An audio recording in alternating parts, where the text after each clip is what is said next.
আসসালামু আলাইকুম প্রিয় দর্শক।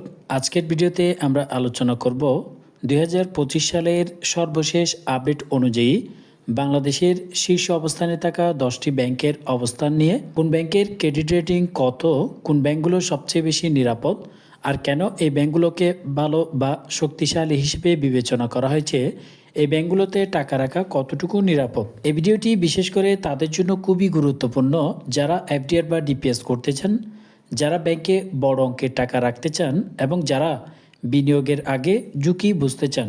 ভিডিওটি শেষ পর্যন্ত দেখলে আপনি নিজেই সিদ্ধান্ত নিতে পারবেন কোন ব্যাংক আপনার জন্য সবচেয়ে নিরাপদ।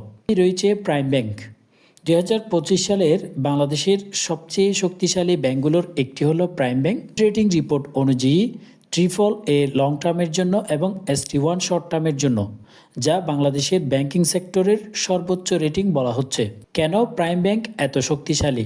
খেলাপি ঋণের পরিমাণ খুবই কম, শক্তিশালী মূলধন ও লিকুইডিটি এবং ঝুঁকি ব্যবস্থাপনা অত্যন্ত ভালো। যারা সবচেয়ে নিরাপদ এফডিআর বা ডিপিএস চান তাদের জন্য প্রাইম ব্যাংক টপ চয়েস হতে পারে। 2 নম্বরে থাকা ব্যাংকটি হচ্ছে ব্র্যাক ব্যাংক। বাংলাদেশের এসএমই ব্যাংকিংয়ের জন্য লিডার হিসেবে বলা হয়, যেটার ক্রেডিট রেটিং রিপোর্ট হচ্ছে AA+ এবং ST1। কেন ব্র্যাক ব্যাংক ভালো? এসএমই ও কর্পোরেট উভয় সেক্টরের জন্য শক্ত অবস্থানে রয়েছে ব্র্যাক ব্যাংক। লাভজনকতা ধারাবাহিক পর্যায়ে রয়েছে এবং বাংলাদেশ ব্যাংকের সাস্টেইনেবিলিটি রেটিংয়ে শীর্ষ অবস্থানে রয়েছে এই ব্যাংকটি। দীর্ঘমেয়াদে স্থিতিশীল ও নিরাপদ ব্যাংক হিসেবে পরিচিত বর্তমানে ব্র্যাক ব্যাংক। 3 নম্বরের অবস্থানে থাকা ব্যাংকটি হচ্ছে সিটি ব্যাংক। 2025 সালে সিটি ব্যাংক বিশেষভাবে আলোচনায় রয়েছে। ক্রেডিট রেটিং রিপোর্ট হচ্ছে AA+ এবং ST1। সিটি ব্যাংক কেন শক্তিশালী? 2024 সালে বাংলাদেশ ব্যাংক সাস্টেইনেবিলিটি রেটিংয়ে নাম্বার 1-এ ছিল।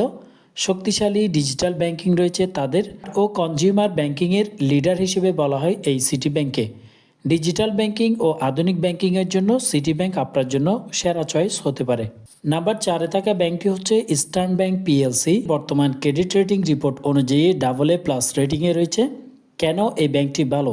কর্পোরেট ব্যাংকিংয়ের শক্ত ভিত্তি রয়েছে, ভালো অ্যাসেট কোয়ালিটি এবং নিয়মিত লাভজনকতা রয়েছে।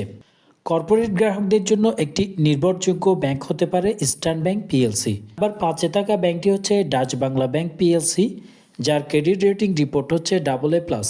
এই ব্যাংকটি কেন শক্তিশালী হিসেবে বিবেচনা করা হচ্ছে? দেশের সবচেয়ে বড় এটিএম ও ডিজিটাল নেটওয়ার্কের জন্য, প্রযুক্তি নির্ভর ব্যাংকিংয়ের জন্য এবং কম অপারেশনাল ঝুঁকি, ডিজিটাল ট্রানজ্যাকশন ও এটিএম সুবিধার জন্য ডাচ বাংলা ব্যাংক। 6 নম্বরে থাকা ব্যাংকটি হচ্ছে উত্তরা ব্যাংক পিএলসি, যার ক্রেডিট রেটিং হচ্ছে AA। কেন উত্তর ব্যাংককে ভালো বলা হচ্ছে?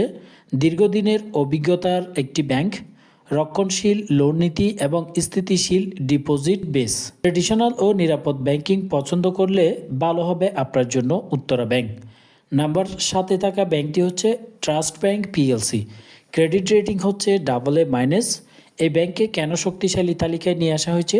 শক্তিশালী স্পন্সর ব্যাংকিং, স্থিতিশীল ক্যাপিটাল ট্রানজ্যাকশন, কর্পোরেট ও রিটেল উভয় সেক্টরে ভালো অবস্থানে রয়েছে ট্রাস্ট ব্যাংক। আবার 8-এ থাকা ব্যাংক হচ্ছে মিউচুয়াল ট্রাস্ট ব্যাংক, যার ক্রেডিট রেটিং হচ্ছে AA-। এটি ভালো হওয়ার কারণ হচ্ছে খেলাপি ঋণ খুবই কম, ভালো কর্পোরেট গভর্নেন্স রয়েছে, সাস্টেনেবিলিটি ফাইন্যান্সে স্বীকৃত এই ব্যাংকটি। 9 নম্বরে থাকা ব্যাংকটি হচ্ছে ব্যাংক এশিয়া।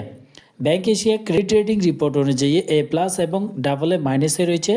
এই ব্যাংকটি শক্তিশালী হওয়ার পেছনে কারণ হচ্ছে এজেন্ট ব্যাংকিংয়ে দেশের অন্যতম বড় একটি ব্যাংক, গ্রাম ও এসএমই সেক্টরে শক্তিশালী এবং স্থিতিশীল মুনাফা ব্যাংক এশিয়ার।